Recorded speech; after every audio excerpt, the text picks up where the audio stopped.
दोस्तों आप लोगों ने देखा कि पिछले कुछ लेसन्स में हम लोगों ने फोटोशॉप में सिलेक्शन करना सीखा। सिलेक्शन के लिए हमने फोटोशॉप में डिफरेंट टूल्स का इस्तेमाल किया। अब हम फोटोशॉप के अंदर क्रॉपिंग करना सीखेंगे और क्रॉपिंग करने के लिए हम जिस टूल का फोटोशॉप में इस्तेमाल करेंगे वो है क्रॉप टूल। अच्छा, इससे पहले कि मैं आप लोगों को क्रॉप टूल की तरफ लेके चलूं, मैं आप लोगों को थोड़ा सा क्रॉपिंग के बारे में गाइड करना चाहता हूं।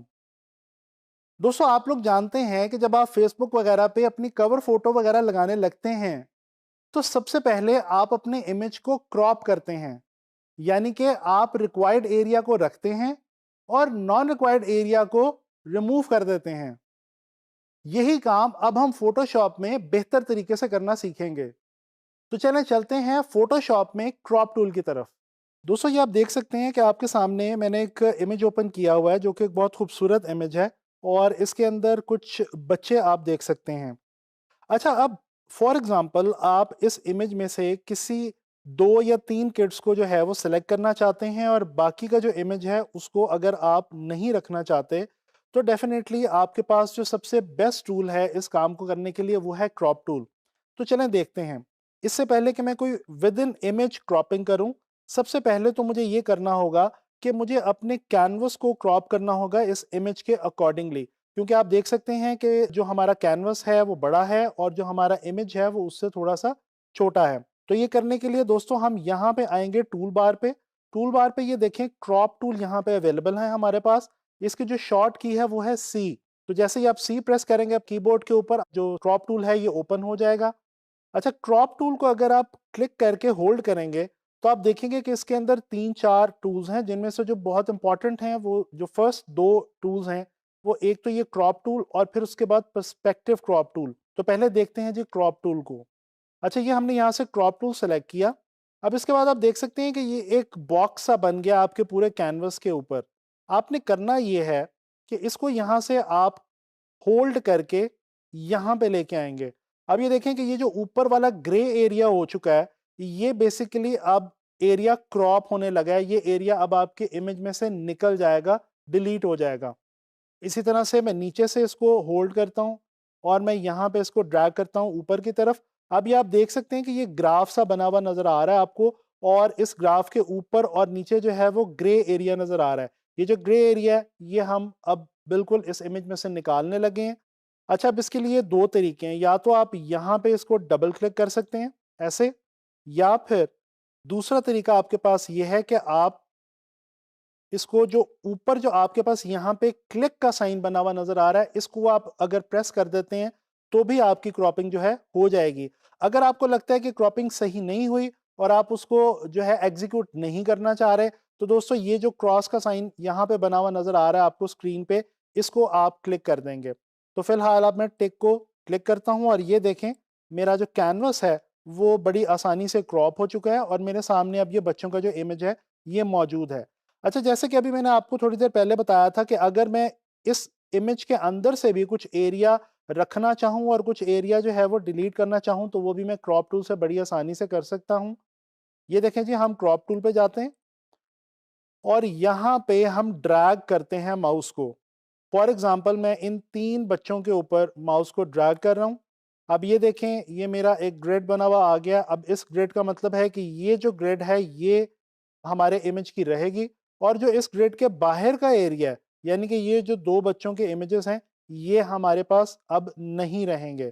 तो जैसे ही हम यहाँ पे क्लिक करेंगे, तो ये देखें हमारा जो ये इमेज है वो क्रॉप हो गया है और ये 3 जो बच्चे हैं ये इसमें रह गए हैं और जो 2 बच्चे हमने साइड्स पे क्रॉप कर दिए वो इस इमेज में से निकल चुके हैं। अभी फ़िलहाल मैं इसको अनडू कर रहा हूँ और कुछ और इमेजेस के ऊपर भी मैं आपको यही काम करके दिखाता हूँ। जैसे कि ये नीचे मैंने एक और इमेज इसी तरह का एक ग्रुप फ़ोटो है बच्चों के खेलने की, एक प्ले फ़ील्ड के अंदर बहुत ही खूबसूरत इमेज है। इसमें से भी अब आप देख सकते हैं बहुत सारे जो है वो किड्स आपको नज़र आ रहे हैं। हम इनमें से कुछ किड्स को जो है वो क्रॉप कर देते हैं और कुछ को रख लेते हैं। दोस्तों आपने करना सिर्फ़ ये है कि क्रॉप टूल को क्लिक करके आपने यहाँ से ड्रैग करना है माउस और ये देखें, आप बहुत ही आसानी के साथ अपना जो इमेज है वो क्रॉप कर सकते हैं। ये देखें जी, आपका जो इमेज है वो क्रॉप हो गया है और अब जहाँ पे आपने ड्रैग किया था वो एरिया मौजूद है और जो एरिया आपने बाहर छोड़ दिया था वो एरिया बिल्कुल डिलीट हो चुका है। मैं इसको दोबारा अनडू कर रहा हूँ और अब यहाँ पे मैं आपको एक और इमेज दिखाने लगा हूँ जी। ये देखें, ये एक बोट का इमेज है जो कि लेक में चल रही है और पीछे कुछ बिल्डिंग्स वगैरह हैं।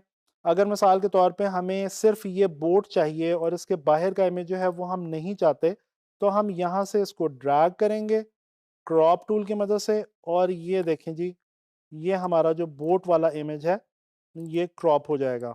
तो इस तरह से आप लोगों ने देखा बच्चों कि बहुत ही आसानी के साथ हम लोग जो है वो किसी भी इमेज में से कोई सा भी एरिया क्रॉप करके अपने पास रख सकते हैं और बाकी एरिया जो है उसको हम उस इमेज में से निकाल सकते हैं। अच्छा, यहाँ पे मैंने भी आपको बताया था कि एक और बहुत इंटरेस्टिंग सा हमारे पास टूल है क्रॉप टूल के ही अंदर, जो है पर्सपेक्टिव क्रॉप टूल। ये भी हम ज़रा यूज़ करके देखते हैं थोड़ा सा। पर्सपेक्टिव क्रॉप टूल के लिए भी दोस्तों हम बिल्कुल वही करेंगे कि हम ड्रैग करेंगे, और जैसे ही हम ड्रैग करेंगे तो ये आप देख सकते हैं आपके सामने एक ग्रिड आ गई है जिसमें एक पूरा ग्राफ बना हुआ है। अब दोस्तों ये जो ग्राफ बना हुआ है, इसके एजेस को ये इस तरह से आसानी के साथ हम पर्सपेक्टिव की सूरत में बदल सकते हैं।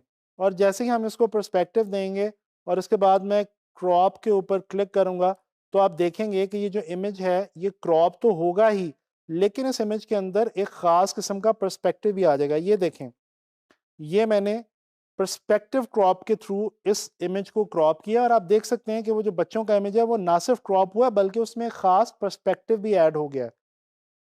चलें इसी को हम दोबारा, ये जो हमने दूसरा बच्चों वाला इमेज किया था, इसके ऊपर भी देख लेते हैं जी। हम अगेन जाएंगे पर्सपेक्टिव क्रॉप टूल पे, यहाँ से आगे हम ड्रैग करेंगे और ये हमारी ग्रिड हमारे पास क्रॉप वाली आ जाएगी। इसके बाद हम इसको थोड़ा सा ज़रा पर्सपेक्टिव देने की कोशिश करते हैं और फिर देखते हैं कि ये हमारा जो इमेज है इसकी क्या सूरत हाल बनती है। ये देखें जी, ये मैंने इसको, ये देखें, ये हमने इमेज क्रॉप किया पर्सपेक्टिव क्रॉप टूल के थ्रू, और ना सिर्फ क्रॉपिंग हुई बल्कि एक बहुत खूबसूरत ही पर्सपेक्टिव भी उस पिक्चर के अंदर ऐड हो चुका है। तो दोस्तों इस लेसन में आप लोगों ने लर्न किया कि हम क्रॉप टूल की मदद से किस तरह से फोटोशॉप में इमेजेस को क्रॉप कर सकते हैं। अच्छा, यहाँ पे एक और चीज़ मैं आपको बताता चलूँ कि जब हम फोटोशॉप में क्रॉपिंग करते हैं क्रॉप टूल के थ्रू, तो जो हमारा इमेज होता है उसका जो ओवरऑल साइज है वो चेंज हो जाता है। जबकि पहले जो हमने सिलेक्शन की थी, सिलेक्शन के डिफरेंट टूल्स की मदद से, उसमें जो इमेज का टोटल जो ओवरऑल एरिया है या जो साइज है वो बिल्कुल भी चेंज नहीं होता। तो दोस्तों यहाँ पे आपने इस बात का ध्यान रखना है कि अगर आप किसी ऐसी सिचुएशन के अंदर हैं जहां पे आपका जो ओवरऑल कैनवस साइज है वो आप चाहते हैं कि वो बिल्कुल भी डिस्टर्ब ना हो या चेंज ना हो, तो फिर आप सिलेक्शन के थ्रू क्रॉपिंग करें। अदरवाइज आप बहुत ही आसानी के साथ क्रॉप टूल की मदद से इमेजेस को क्रॉप कर सकते हैं और पर्सपेक्टिव भी दे सकते हैं।